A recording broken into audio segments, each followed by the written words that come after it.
Coming CBS Premiere Week. Ready? LL Cool J. NCIS takes NYC. Scott Kahn. NCIS New York premieres this fall on CBS. We will see you there. NCIS New York. New series Tuesday, October 6th. Part of CBS Premiere Week.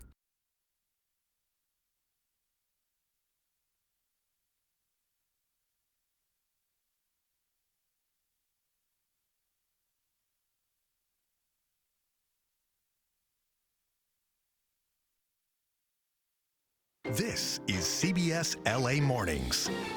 Good morning. Today is Tuesday, July 21st. Welcome to CBS LA Mornings at 5 a.m. I'm Kalina Estrino. Hey, good morning, everyone. I'm Chris Holmstrom. Here are your top stories.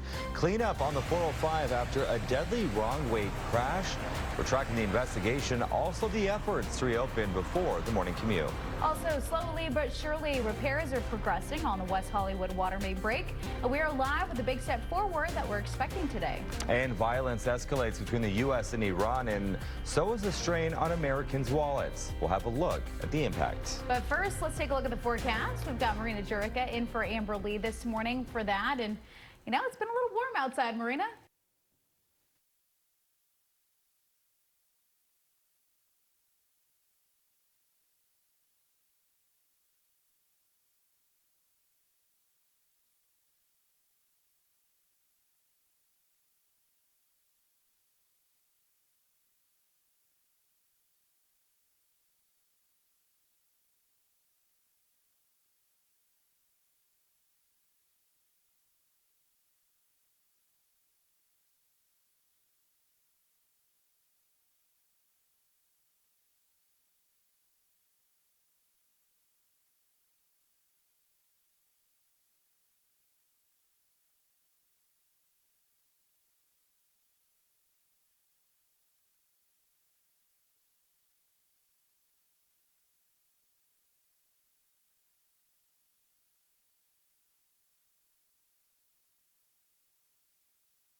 All right, Marina, thank you. I do want to take you out to some breaking news right now on the roadway. Here's a look at the 405 freeway. This is heading southbound, or excuse me, northbound, just before Rosecrans. We do have lanes blocked off here, and it's a deadly crash. At one point, all lanes were off limits, and that's why you're seeing this. These pictures there. This is some video of what was going on, but some of the lanes did open up recently. So let's get out to our map this morning. Again, this is northbound 405 before Rosecrans. Currently, 2 right lanes are blocked off, but it looks like they're in the process of opening those up as well. The backup is still building here. It's about a 5-minute ride from Hawthorne over to Rosecrans. If you want to avoid some of it, you could just take the 110 or just give yourself an extra 10 minutes and you'll head through just fine. South LA roadwork happening 105 west from the 110 to Crenshaw. 2 right lanes are closed. You'll see that heavy backup out of Willowbrook this morning. And coming up, we'll have another look at traffic in just a little bit. Breaking news in Studio City, a water main break flooded a backyard. It happened at Coldwater Canyon and Potosi Avenue just after 1 this morning. You can see water pouring over retaining walls down the streets.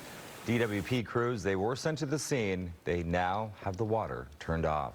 Also, DWP crews are making progress on that catastrophic water main break in West Hollywood. But there's still a really big hole on Sunset Boulevard. So let's get out to CBS LA's Tina Patel joining us live where work has been happening all night long. And I know it's hard to gauge how much work is left to be done, but do you have any indication on how long this will take?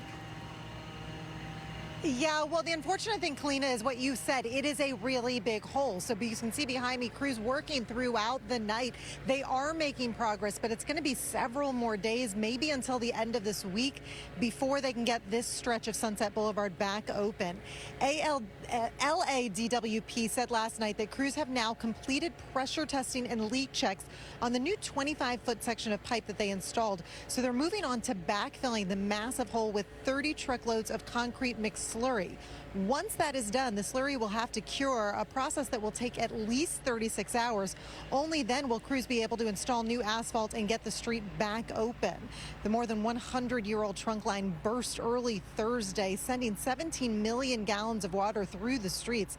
Cleanup is still underway. There are still buildings without power and hot water. West Hollywood's mayor acknowledged the toll all this has taken on the community. I think everyone is disappointed, but I know that LADWP has been out here working round the clock. I've got one tenant's car in the middle of the driveway preventing us from reaching like 6 other vehicles. And he's been on the phone with his insurance people all day long. The flood reportedly damaged or totaled about 200 cars. So there are a lot of people in this area dealing with insurance companies. Now, both the city of West Hollywood and LA County have said they're doing everything they can to help the people and the businesses that lost property or suffered other damage. But again, right now, a few more days before we think that this will finally be taken care of and the streets will be back open. We'll send it back to you. A lot of people looking forward to that moment. Tina, thank you. And remember, we will have continuing coverage of the water main disaster. Stay with CBS LA and CBSLA.com for the latest on the damage and also the repairs. Iran attacked another tanker in the Strait of Hormuz this morning, while the U.S. launched airstrikes for a 10th straight day. And today, the Secretary of Defense chairman of the Joint Chief of Staffs are set to testify on Capitol Hill. CBS LA's Bradley Blackburn reports it will be their first appearance since the escalation of attacks. Overnight, the Pentagon said U.S. forces finished another round of strikes meant to degrade Iran's ability to attack ships in the Strait of Hormuz. We control the strait. They don't control anything. But early this morning, British maritime officials reported that a tanker was struck by an unknown projectile, forcing the crew to escape in a lifeboat.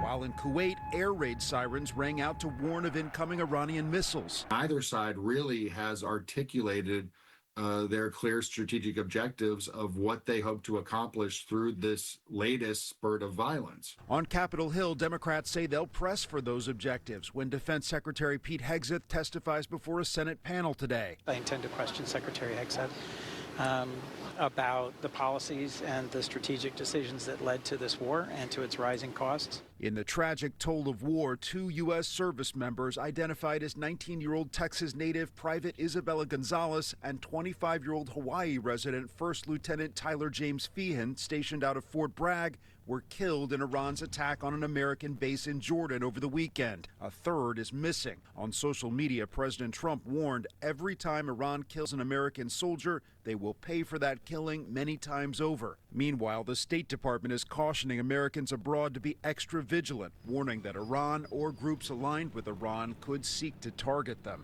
Bradley Blackburn, CBS News, New York. The new escalations are driving up gas prices. AAA says the national average is up almost 2 cents for a gallon of regular this morning.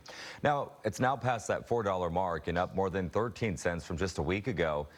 Analysts that we spoke with say an extended conflict with Iran is already priced into the market, but that could change based on President Trump's actions. If we do see a departure from that, and Trump is, of course, very hard to predict, and he actually unleashes much greater firepower, and the Iranians respond in kind, then I think we would see prices go up quite a bit. Analysts say Ukrainian drone attacks on Russia's vast oil and gas supply could also push prices higher. And here in Southern California, gas is up across the board. LA County, $5.57. That's for a gallon of regular. Orange County, $5.51. Ventura, $5.49. The IE also going up at $5.45. President Trump is tacking on a new 50% tariff on a range of goods from Canada. They include alcoholic beverages and hockey equipment. White House says the added import taxes are in response to Canada's tariffs on U.S. auto products and goods last year. But Canadian Prime Minister Mark Carney says those duties were imposed to match the Trump administration's previous tariffs on Canadian goods. Both nations say they're open to negotiations. The new tariffs are set to kick in August 19th. The FDA is doubling down on its investigation into California-based Taylor Farms as it tracks down the source of the Cyclospora outbreak. Over the weekend, it said that a test result from the samples of the company's lettuce was a false positive. But it's now clarifying that announcement, saying that it doesn't change the basis for the investigation or the data supporting the Taylor Farms recall. More than 1,600 people in dozens of states have been sickened by the parasite, which causes gastrointestinal illness. Public health experts tell CBS News a false positive isn't that uncommon. With things like Cyclospora, it's much more difficult to recreate it in the lab, which means that it's harder to run tests. It also means that you're more likely to get either false positives or false negatives. The outbreak was initially linked to lettuce served at Taco Bell restaurants in 5 states. The chain CEO released a statement to fans promising to put safety first and adding, quote, "There is a better way forward and we are going to lead the way." We also have an update now on one of downtown LA's most talked about landmarks. Yeah, cleanup is finally set to begin at the infamous graffiti towers. LA Mayor Karen Bass announced the cleanup efforts will be completed within the next 3 months. The property was recently sold to the development firm, the KPC Group, as part of the $470 million deal. The group committed to comprehensive repairs and restarting construction ahead of the 2028 Olympics.